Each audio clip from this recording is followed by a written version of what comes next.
شروع اللہ کا نام لے کر جو بڑا مہربان نہایت رحم والا ہے۔ میں اس شہر یعنی مکے کی قسم کھاتا ہوں اور تم اے نبی صلی اللہ علیہ وآلہ وسلم اسی شہر میں تو رہتے ہو، اور سب کے باپ یعنی آدم اور اس کی اولاد کی قسم کہ ہم نے انسان کو محنت و مشقت میں رہنے والا بنایا ہے۔ کیا یہ خیال کرتا ہے کہ اس پر کوئی قابو نہ پائے گا؟ کہتا ہے کہ میں نے بہت سا مال برباد کر دیا، کیا اسے یہ گمان ہے کہ اس کو کسی نے دیکھا نہیں؟ بھلا ہم نے اس کو 2 آنکھیں نہیں دی اور زبان اور 2 ہونٹ نہیں دیے؟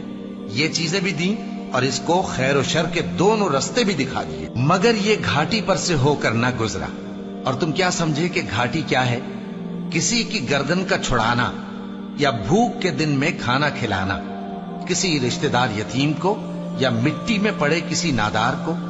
پھر ان لوگوں میں بھی شامل ہوا جو ایمان لائے اور جو صبر کی نصیحت اور ایک دوسرے کو مہربانی کی تلقین کرتے رہے۔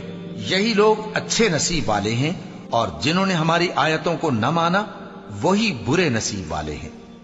یہ لوگ آگ میں بند کر دیے جائیں گے،